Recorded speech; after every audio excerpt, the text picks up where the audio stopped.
아침에 눈을 떴을 때 개운하기보다는 온몸이 두들겨 맞은 듯 뻐근하신가요? 손가락 마디마디가 뻣뻣하고 무릎이 시큰거리는 느낌. 그저 나이 탓이라고만 생각하고 넘기셨을 겁니다. 그런데 만약 어제 드신 그 음식이 밤새 내 몸속에서 염증을 만들고 있었다면 어떨까요? 우리는 평생 밥심으로 산다고 배웠습니다. 소화가 안 되면 흰죽을 먹고 입맛이 없으면 국수를 말아 먹었죠.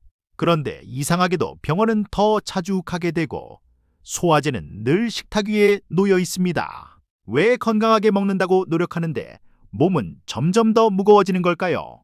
자동차 이야기를 잠시 해볼까요? 휘발유를 넣어야 하는 가솔린 차에 좋다는 이유로 경유를 넣으면 어떻게 될까요? 엔진은 덜덜거리다 결국 망가지고 말 겁니다. 우리 몸도 똑같습니다. 우리 몸의 유전자는 수만 년 전 원시 시대에 맞춰 설계되어 있는데 우리는 지금 현대라는 주유소에서 전혀 다른 연료를 넣고 있는 셈입니다. 오늘 여러분께 소개해드릴 책 팔레오 솔루션의 저자로 울프는 말합니다. 당신이 겪는 관절염, 고혈압, 당뇨, 그리고 지독한 피로감의 원인이 바로 곡물, 콩류, 그리고 유제품일 수 있다고요. 우리가 주식으로 믿어왔던 것들이 사실은 우리 몸을 공격하는 무기였다면 믿으시겠습니까? 지금부터 30일 동안 내 몸을 리셋하는 방법을 알려드리겠습니다. 약을 더 먹는 게 아닙니다. 오히려 먹지 말아야 할 것을 빼는 것만으로도 여러분은 20년 전의 활력을 되찾을 수 있습니다. 끝까지 집중해주세요. 당신의 남은 인생을 바꿀 건강지도가 여기에 있습니다.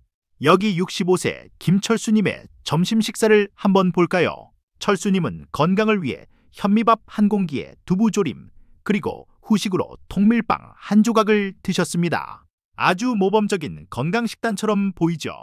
그런데 식사 후 1시간 뒤 철수님은 속이 더부룩하고 머리가 멍해져서 소파에 누워야만 했습니다. 대체 왜 그랬을까요? 우리는 식물이 가만히 당하고만 있는 존재라고 생각합니다. 하지만 식물도 자손을 번식시키기 위해 동물에게 먹히지 않으려고 필사적으로 저항합니다. 도망갈 다리가 없는 식물은 대신 화학무기를 사용하죠. 그 대표적인 무기가 바로 렉틴과 글루텐 같은 단백질입니다. 이 화학무기들은 우리 몸속으로 들어와 소화관 벽을 공격합니다. 쉽게 말해 장내벽에 미세한 구멍을 뚫는 겁니다. 이걸 장누수 증후군이라고 부르는데요. 마치 방충망에 구멍이 난 것과 같습니다. 구멍난 방충망 사이로 모기와 파리가 들어오듯 장벽의 구멍으로 소화되지 않은 음식물 찌꺼기와 독소가 혈관으로 침투합니다. 혈관으로 들어온 낯선 침입자들을 보고 우리 몸의 면역 시스템은 비상이 걸립니다. 전군 출동 명령을 내리고 공격을 퍼붓죠. 그런데 문제는 이 침입자들이 우리 몸의 정상 세포와 비슷하게 생겼다는 겁니다. 결국 면역 세포가 헷갈려서 내 관절을 공격하면 류머티즘이 되고 갑상선을 공격하면 갑상선 질환이 됩니다. 이것이 자가 면역 질환의 시작입니다. 그렇다면 껍질을 깎아낸 흰 쌀밥은 괜찮을까요? 아니요. 잡곡이나 통밀보다는 덜하지만 곡물 자체가 가진 문제는 여전합니다. 특히 잡곡밥이 몸에 좋다고 소화도 안 되는데 억지로 드시는 어르신들이 많습니다. 그 거친 껍질 속에 식물의 독소가 가장 많이 들어있다는 사실 꼭 기억하셔야 합니다. 이제 두 번째 범인을 잡으러 가보겠습니다. 바로 인슐린입니다. 탄수화물을 먹으면 혈당이 오르고 이를 낮추기 위해 인슐린이 나옵니다. 젊었을 땐 이 시스템이 잘 작동했죠. 하지만 수십 년간 삼시세끼 밥과 빵, 과일을 먹어온 60대의 췌장은 이제 지쳤습니다. 인슐린이 나와도 세포가 문을 열어주지 않는 인슐린 저항성이 생긴 것이죠. 철수님이 아무리 적게 먹어도 뱃살이 안 빠지는 이유가 바로 여기 있습니다. 인슐린 수치가 높으면 우리 몸은 지방을 태우는 모드로 전환되지 않습니다. 오로지 지방을 저장하는 모드로만 작동하죠. 게다가 높은 혈당은 염증을 부채질합니다. 불난 집에 기름을 붓는 격입니다. 음식만큼 무서운 게 또 있습니다. 바로 스트레스 호르몬인 코르티솔입니다. 잠을 못 자거나 스트레스를 받으면 코르티솔이 치솟는데 이 녀석은 근육을 분해해서 당을 만들고 인슐린을 또 불러냅니다. 밥을 안 먹어도 스트레스만 받으면 혈당이 오르고 뱃살이 찌는 억울한 상황이 벌어지는 겁니다. 이쯤 되면 밥도 안 되고 빵도 안 되고 대체 뭘 먹고 살라는 거냐? 화가 나실 수도 있습니다. 걱정 마세요. 배를 굶주리게 하는 다이어트가 아닙니다. 오히려 더 맛있고 배부르게 먹으면서 몸을 치유하는 식단. 바로 팔레오 식단을 소개합니다. 팔레오는 구석기 시대를 뜻합니다. 농사를 짓기 전 우리 조상들이 먹던 방식 그대로 먹는 겁니다. 핵심은 간단합니다. 땅에서 자라거나 땅 위를 뛰어다니거나 물속을 헤엄치는 것들을 드세요. 공장에서 만들어진 것은 피하면 됩니다. 첫 번째 원칙, 매 끼니 양질의 단백질을 드세요. 소고기, 돼지고기, 닭고기, 생선, 달걀 모두 좋습니다. 어르신들 중에 고기는 소화 안 된다며 피하고 국에 밥만 말아 드시는 분들 많으시죠? 근육이 빠지는 지름길입니다. 고기는 위산 분비를 촉진하고 우리 몸의 뼈대인 근육을 지켜줍니다. 삶거나 구워서 충분히 드세요. 두 번째, 채소는 색깔별로 다양하게 배가 부를 때까지 드세요.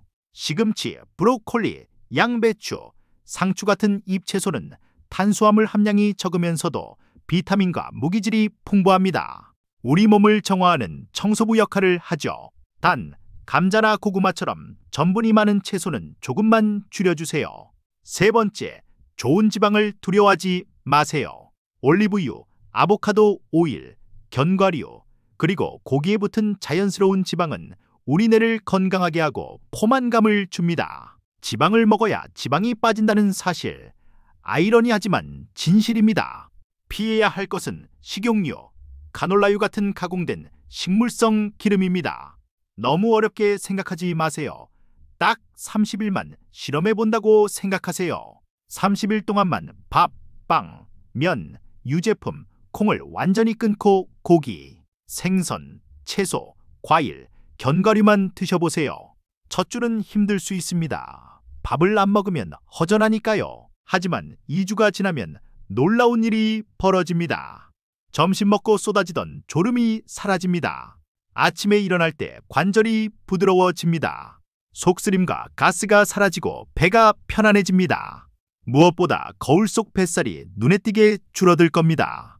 철수님도 30일 뒤 평생 달고 살던 소화제를 쓰레기통에 버렸습니다. 식단만큼 중요한 것이 수면입니다. 로불프는 말합니다. 잠은 공짜로 받는 최고의 항산화제라고요.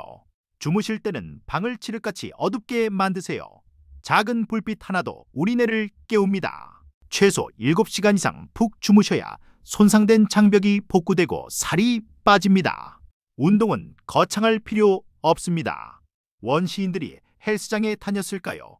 아닙니다. 걷고 무거운 것을 들고 앉았다 일어났다 했을 뿐입니다. 하루 30분 산책, 그리고 의자에 앉았다 일어나는 스쿼트 동작만으로도 충분합니다. 무리해서 관절을 상하게 하지 마시고 자주 움직이는 것에 집중하세요. 지금 당장 밥을 어떻게 끊냐고 걱정되시죠? 한국 사람은 밥심인데 밥 없이 고기만 먹으면 느끼해서 어떻게 사냐 싶으실 겁니다. 평생의 습관을 바꾸는 건 당연히 어렵습니다. 그래서 딱 30일만 제한하는 겁니다. 30일 뒤에 몸이 좋아진 걸 느끼면 그때는 시키지 않아도 여러분 스스로 선택하게 될 테니까요. 정리해 보겠습니다. 우리 몸을 아프게 하는 것은 나이가 아니라 유전자에 맞지 않는 음식입니다. 곡물과 가공식품을 줄이고 자연이 준 고기와 채소를 드세요. 잠을 충분히 자고 햇볕을 쬐며 거드세요. 이것이 로불프가 전하는 건강의 열쇠 팔레오 솔루션입니다. 오늘 저녁 밥상에서 밥그릇을 반만 덜어내고 대신 상추쌈을 2장 더 드셔보시는 건 어떨까요? 작은 실천이 10년 뒤 여러분의 건강을 결정합니다. 오늘 내용이 도움이 되셨다면 구독과 좋아요 눌러주시고 지금 당장 냉장고를 점검해 보세요. 건강은 실천하는 자의 것입니다.